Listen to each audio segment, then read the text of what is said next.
You guys welcome back to my YouTube channel जुवैली समोगल। उम्मीद करता हूँ आप सब खैरियत से होंगे। मैं भी अल्हम्दुलिल्लाह अल्लाह के करम से ठीक हूँ। आज मैं जिस वीडियो पे रिएक्ट करने वाला हूँ उसका टाइटल है Pak responds as India seizes alleged nuclear cargo. Pakistan possible future responds एब्राड।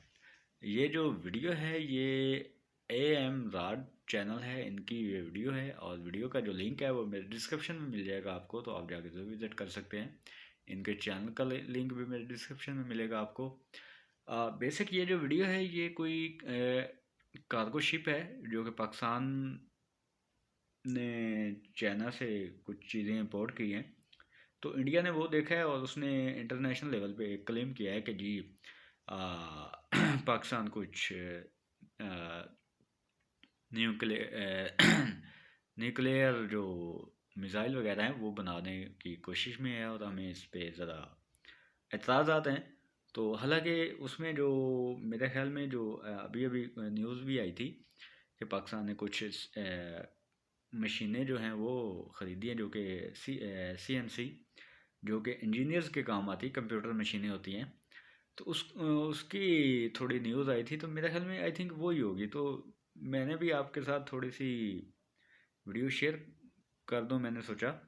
तो चलें वीडियो को स्टार्ट करते हैं और देखते हैं क्या न्यूज़ है और फिर उसके बाद कमेंट्स पास अस्सलाम करेंगे। वालेकुम। वेलकम टू एमराद। वालेकुम दोस्तों, अस्सलाम बात आज हम करने रहमतुल्लाहि जा रहे हैं, वबरकातुहू। जैसा कि हम जानते हैं कि 3 मार्च को इंडिया ने एक पाकिस्तान आने वाली शिप को कैप्चर कर लिया और इंडिया ये क्लेम कर रहा है कि उस पर कोई न्यूक्लियर कार्गो था, यानी कि कोई ऐसी चीज थी जो कि पाकिस्तान अपने एटमी प्रोग्राम में यूज करेगा। इसको लेकर ओह, पाकिस्तान ने रिस्पॉन्स किया है। पाकिस्तान का क्या इस पर जवाब है, हम उस पर बात करेंगे। सबसे पहले तो आ जाए हम पाकिस्तान के रिस्पॉन्स पर। तो जैसा कि हम सब जानते हैं, मैंने भी इस पर 3 मार्च को ही वीडियो बनाई थी कि 3 मार्च को इंडिया ने पाकिस्तान आने वाली एक शिप को कैप्चर कर लिया। अब इंडिया ने यह क्लेम किया कि इस शिप पर CNC मशीन्स थी, हाई एक्यूरेसी CNC मशीन्स, यानी कि कंप्यूटर न्यूमेरिकल कंट्रोल मशीन्स। ये बुनियादी तौर पर अच्छा, इंजीनियरिंग मकासद के लिए यूज होती हैं। ये बहुत ही ज्यादा हाई एक्यूरेसी मशीनरी ये को तो वो ही डिजाइन एंड डेवलप करने के लिए यूज होती हैं। तो है ना ऑब्वियसली इन जिसकी मैं मशीन पहले से बात कर रहा था सिविलियन जो मशीनरी होती है और इवन मिलिट्री और न्यूज़ भी मशीनरी, आई थी। उनके कंपोनेंट्स को तैयार किया जाता है। इंडिया हम्म, क्लेम करता है कि उन्होंने इस मशीन को रिकवर किया इस कार्गो शिप से, जो कि चाइना से आ रही थी कराची। और ये जो मशीन है,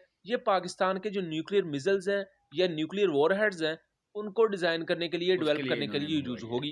अब है। इंडिया ये क्लेम अच्छा, कर रहा है, अगर इंडिया कहता है कि मंगवाई भी पाकिस्तान ने है तो हम MTCR ट्रीटी की वायलेशन कोई की वो है। ना गलत सिर्फ बात तो नहीं पाकिस्तान ने की बल्कि चाइना ने। हमने वो और ना ही तमाम कोई गलत सिनेरियो काम किया पिछली है। वीडियो में डिस्कस किया हुआ है, उस वीडियो को जरूर देख लीजिएगा, क्योंकि जब आप उस वीडियो को देखेंगे तो फिर आप इस वीडियो को भी बेहतर तरीके से समझ सकेंगे। बिल्कुल सही बहरहाल, बात है। हमने वहां बात यह की थी कि इंडिया के पास कोई सबूत नहीं है कि पाकिस्तान इन मशीन्स को न्यूक्लियर मकासद के लिए ही यूज करेगा, हाँ, क्योंकि ज़रूरी तो न्यूक्लियर नहीं है। एनर्जी सिविलियन यूज के लिए भी होती है। होती है, और इवन बिल्कुल इस होती तरह है। की मशीन दुनिया के हर मुल्क में आपको देखने को मिलेगी। इवन पाकिस्तान एरोनॉटिकल कॉम्प्लेक्स में ये मशीन्स यूज होती हैं, जहां JF-17 थंडर के पार्ट्स वगैरह तैयार किए जाते हैं। और इवन जो बड़े बड़े इंडस्ट्रियल हब्स हैं, वहां इस तरह की CNC मशीन्स यूज होती हैं। इवन बांग्लादेश में होती हैं, दुनिया के हर मुल्क में होती हैं। तो क्या हाँ, आप कह देंगे कि बिल्कुल। बांग्लादेश ने कोई न्यूक्लियर मिसाइल बना लिए हैं? ऐसा नहीं, कुछ ऐसी भी नहीं बात होता। नहीं है। ये इंडिया ने बेसिकली डिस्ट्रैक्शन यूज की। अब पाकिस्तान ने इस पर रिएक्ट किया है कि पाकिस्तान के इंडिया ने जो शिप सीज की है, इसमें 22,000 किलोग्राम का कार्गो था जो पाकिस्तान आना था। पाकिस्तान उसको रिजेक्ट करता है और पाकिस्तान कहता है कि इंडिया ने इंटरनेशनल नॉर्म्स और रवायात की खिलाफ वर्जी की है। ना सिर्फ खिलाफ वर्जी की है, बल्कि ये जो शिप जो भी कार्गो कैरी कर रही थी, हम उसकी तफसीलात बताने की इंडिया को पाबंद नहीं है और ये बिल्कुल, कमर्शियल कोई यूज शक के नहीं लिए था, किसी और भी ज़रूरी भी है मिलिट्री कि यूज के आपको लिए नहीं नहीं। बता पाकिस्तान आपको इसे नहीं क्लियर बतानी चाहिए। वायलेशन करार देता है और पाकिस्तान ये क्लेम कर रहा है कि हम इसे इंटरनेशनल लेवल पर उठाएंगे, जबकि इंडिया अच्छी की बात है, DRDO उठाना भी ये क्लेम चाहिए। करती है कि ये जो मशीन्स थी, जो भी सर्टेन कंपोनेंट्स थे, वो पाकिस्तान के न्यूक्लियर प्रोग्राम में यूज होने थे। बहरहाल, यहाँ एक और भी आपको चीज समझने की जरूरत है कि खुद इंडियन मीडिया में एक डिस्ट्रैक्शन पाया जाता है। डिफरेंस यहाँ ये पाया जाता है कि इंडिया की कुछ वेबसाइट्स हैं, वियोन तरह की और भी हैं काफी, वो क्लेम कर रही हैं कि ये जो कार्गो पकड़ा है पाकिस्तान का, इंडिया ने कैप्चर किया है, इसमें ड्यूल यूज मशीनरी थी, यानी कि ऐसी मशीनरी जो कि सिविलियन और मिलिट्री दोनों मकासद के लिए यूज की जा सके। लेकिन बहुत सी दूसरी इंडियन मीडिया एजेंसीज हैं, हिंदुस्तान टाइम्स और बहुत सी दूसरी हैं, वो क्लेम कर रही हैं कि पाकिस्तान का न्यूक्लियर कार्गो पकड़ा गया है। यानी कि न्यूक्लियर कार्गो का क्या मतलब है कि यार, कोई इनके एटमी हथियार पकड़े गए हैं, न्यूज़ चैनल एटमी भी मिसाइल्स जो के भी कुछ हैं वो कंपोनेंट्स ब्रोकर की पकड़े गए तरह हैं। काम सो करते हैं। यहाँ इंडियन मीडिया एजेंसीज भी खुद बिल्कुल ही ऑपोजिट चीजें रिपोर्ट कर रही हैं। ड्यूल यूज चीज कहना बिल्कुल डिफरेंट है, न्यूक्लियर कार्गो कहना बिल्कुल डिफरेंट चीज है। तो यहाँ खुद इंडिया में कंफ्यूजन पाई जा रही है कि उन्होंने पकड़ा क्या है। लेकिन जो भी है ये क्लियर वोलेशन है, जैसा कि पाकिस्तान की मिनिस्ट्री ऑफ फॉरेन अफेयर्स ने भी इस चीज को एड्रेस किया है कि ये डिनाई किया क्लियर हुआ। वोलेशन है और पाकिस्तान इसको देखना अब दिलचस्प होगा कि किस तरह पाकिस्तान इसको आगे लेकर चलेगा। ऑब्वियसली पहली सतह पर पॉलिटिकल एंगल से इन चीजों को देखा जाएगा, जियोपॉलिटिकली पाकिस्तान प्रेशर क्रिएट करने की कोशिश करेगा इंडिया पर, एंड उम्मीद यही है कि इवन पाकिस्तान और चाइना के प्रेशर की वजह से ये चीजें पाकिस्तान के पास वापस रिकवर हो जाएंगी। लेकिन यह एक इंशाल्लाह। और अहम चीज ये है कि पाकिस्तान का पॉइंट क्यों सॉलिड है। हम यहाँ पाकिस्तान की सपोर्ट में चीजें कहने को नहीं बैठे, हमें एक थर्ड पार्टी जर्नलिस्ट के तौर पर बात कर रहे हैं। तो पाकिस्तान का पॉइंट यहाँ ज्यादा बेहतर इस वजह से है कि पाकिस्तान कहता है कि ये वोलेशन है इंटरनेशनल रूल्स की। वो इस वजह से है कि अगर पाकिस्तान ने न्यूक्लियर वेपन्स ही मंगवाने होते चाइना से, पाकिस्तान और चाइना के दरमियान जो बॉर्डर है वो बिल्कुल साथ साथ है, वहां किसी हाँ, तीसरे मुल्क का अमल दखल ही ओपन नहीं है, हो सकता, उसमें तो वहां तो कोई बड़े आराम से इस तरह के प्रॉब्लम नहीं वेपन्स है। लाए जा सकते थे।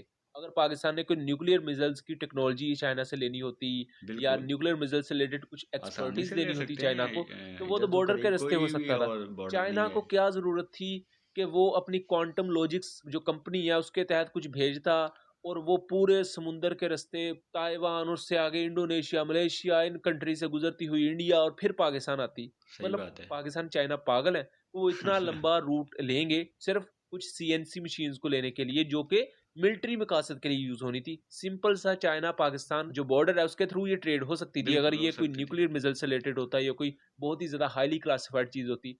सिंपल सी चीज है, ये पाकिस्तान का पॉइंट यहाँ वैलिड है कि ये कमर्शियल यूज के लिए थी, यानी कि सिविलियन यूज के लिए। तो उसके लिए वही सही नॉर्मल है। रास्ता इख्तियार किया गया कि जहां एक नॉर्मल कार्गो शिप होती है वो हर कंट्री को उसका सामान डिलीवर कर रही होती है। तो इसी बिल्कुल तरह सही। उसका अगला एक सर्टेन पॉइंट कराची भी था, जहां उसने कराची में अपना ये 22,000 किलोग्राम का कार्गो उतारना था। बट इंडिया ने इंटरनेशनल रूल्स की उन्होंने ये स्टेप इसलिए उठाया होगा कि वो जो शिप थी उसने थाईलैंड, इंडिया और जो भी रास्ते में कंट्री आते हैं तो उनमें से होते हुए गुजरना होगा, तो और कुछ सामान वगैरह जो है वो कार्गो शिप है, ज़ाहिर बात है, तो वो काफ़ी एक कंट्री का तो सामान नहीं लेके चलेंगे ना, इतना बड़ा शिप है तो वो जो भी उस रास्ते में आते हैं सबका वो लेके आएंगे। तो इसलिए उन्होंने कहा कि चले यार हमें थोड़ा सा जो चार्जेस हैं वो भी कम पड़ जाएंगे, क्योंकि ये शिप तो हर हाल में जाना ही होता है इसने, तो एक स्पेशल होता है उस पर चार्जेस ज़्यादा होते हैं, तो इसलिए उन्होंने उस पर लोड किया होगा माल चाइना ने, जो कि पाकिस्तान को वो भेज रहे थे।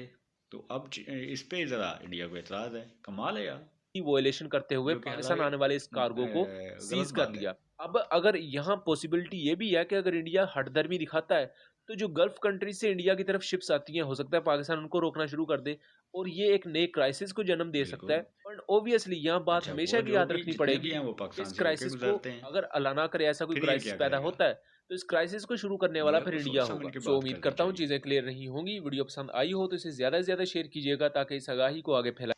बिल्कुल। कोई भी कंट्री जो होता है वो चाहे जितना भी गया गुजरा हो, जितनी भी उसकी इकॉनमी कमज़ोर हो या जितना भी आप उसे कमज़ोर समझे, वो इतना कमज़ोर हरगिज़ नहीं होता।